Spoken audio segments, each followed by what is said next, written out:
Hi there guys, got a little video here for you today showing the results from the poly barrel. So just to catch you up, what we've been doing is experimenting between different types of barrel, and I've been machining up a polygon barrel and a Lothar Wölfer traditional rifled barrel and comparing them against an STX liner. So the initial results were very good. Here's the results here. So this was the original Lothar Wölfer rifled barrel that we machined up. I showed these results in the previous video, and these were the initial STX liner results. I've been having a little experiment around, testing different pellets, different rifles and different sort of reg pressures, and I think I've come up with some reliable results. We've been testing the barrels in a few different guns, so this is my Mark 1, the red Mark 1. We've also tried it in the Mark 2 Crown and the M3. All three rifles produced similar results, and there really wasn't much difference between any of them. Right then, here are the results. So we got the polygon barrel on this side and the rifled barrel on this side. Got the averages up here, I'll read them out in a second. The two zeroing groups were these ones here, and each barrel done 9 groups.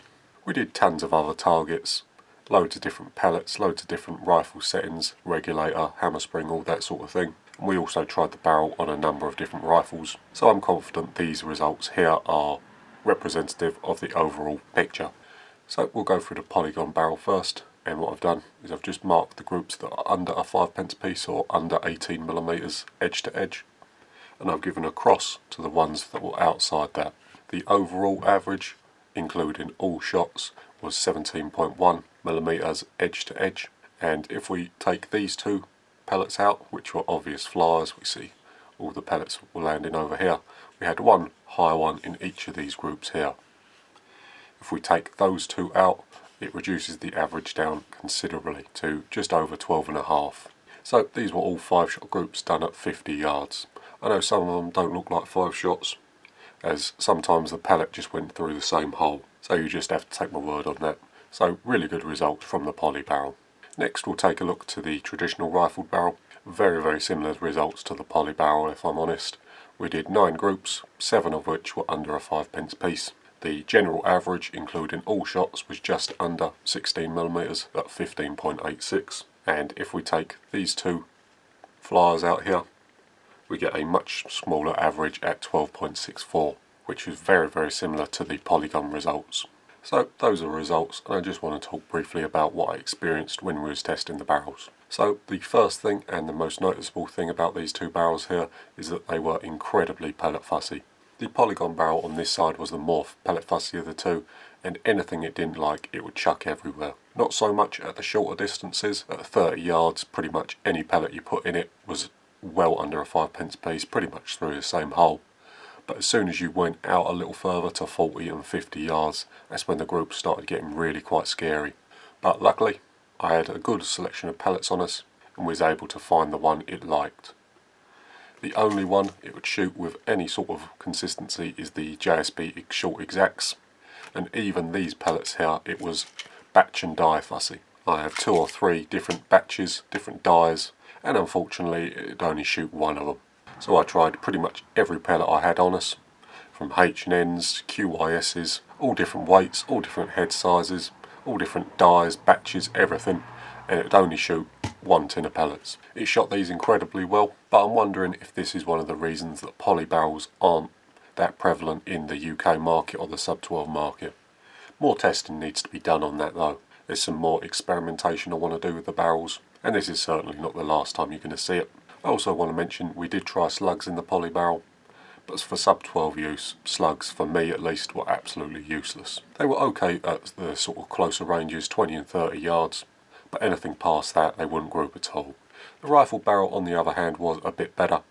Still fairly pellet fussy, but there were 3 or 4 tins of pellets I could use interchangeably without seeing a massive increase in the group size. Another thing that I noticed when swapping to a polygon barrel is that when we put the poly barrel in, there was about a 20 feet per second increase between the two barrels. They're obviously exactly the same length, exactly the same transfer port size, but the poly barrel was going about 20 feet per second faster. Not a problem really, I just needed to retune the rifle between barrels, but it's just something I wanted to mention.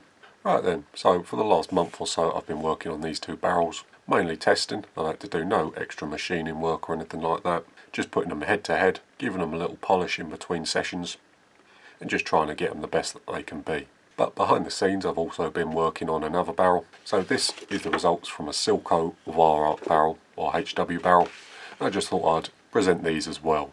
So this is an unchoked barrel, and I've also cut it down to 350mm long. Now this to me was really quite surprising at how good it was.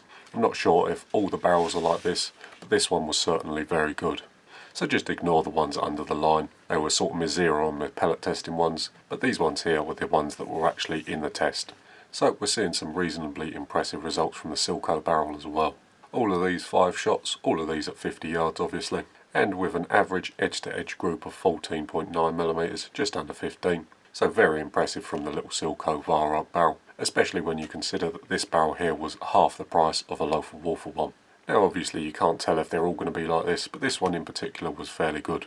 The thing that really interested me about this barrel here was the fact that it's unchoked. Both the polygon and the traditional rifled barrel were choked, so it's interesting to compare this one against those two. So a couple of things I noticed about this one. Number one, a lot less pellet fussy than the choked barrels. This one would shoot anything reasonably well, with about half a dozen or so tins of pellets that I could use very, very easily. I think these groups here were done with the shorts, but also produced some comparable results with heavies, FX pellets, and the sort of general range of the JSBs, all with fairly similar results. So the very last thing I just want to quickly talk to you about is what's happening next with the barrels. So there's a little bit more experimentation to do with them. I want to really try and nail them down, remove all the flyers, and try and get them as good as they can be. One thing I'm thinking of is actually cutting the transfer port off of these barrels and attaching brass ones. Now that might sound a bit strange, but there's a reason for that. What I want to do is experiment with the transfer port size itself. Now I know I could very easily drill this out. What my idea is to do is to make a number of little transfer port ends with all different transfer port sized holes in them, ranging from very small to larger ones like the humour port. The humour port has dual air vents in there to allow more air behind the back of the pellet. I'm not really interested in the power side of that. I just want to experiment at what different blasts of air do to the backs of pellets. And I think with a screw on and off transfer port, that's going to be the easiest way to achieve that. I can easily change it at the range. It's not going to be ideal, as the barrel won't be one unit then, but the BSA barrel that I've got on my M3 at the moment has a screw-on external transfer port, and that really works quite well. So I'm confident that the barrel is going to stay good. Alright then, but that's going to be in another video obviously. Still some stuff to do on the barrels. What I'll probably do is try and get some different barrel blanks, like the CZ one, maybe some more HW wire arc ones, some unchoked ones, and just really have a play around with them, see what they can do. But whatever I end up doing, I'll be sure to show you guys, see what it's like, so you can follow along if you want. The very last thing I want to show you before you go is just the results from the HFT 500. So these are 40 yards, this was the 0-1 obviously. So the barrel on that, definitely working as it should. Nice consistent results, really nice little groups. Right then guys, that's going to about do it for this one. This is probably going to be the last video before Christmas. I do have a special Christmas video that I'm planning, so that'll be coming sometime over the Christmas break. But for now guys, thanks for watching, have a good Christmas, and I'll see you in the next one.